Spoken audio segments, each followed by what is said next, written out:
Ongole climate చూడండి ఎలా ఉంది. 7:40 మార్నింగ్ టైము.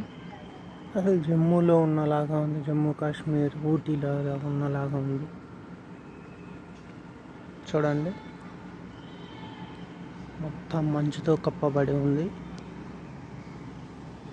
ఇలాంటి ఆహ్లాదకరమైన వాతావరణం ఒంగోలులోనే కనిపిస్తుంది మీకు. చూడండి, ఇలాంటి మంచు వాతావరణంలో ఉంటే ఎంత హాయిగా ఉంటుందో చూడండి. బ్యూటిఫుల్. ఊటీ ఎందుకండి, ఒంగోలులో బాగుంది చూడండి.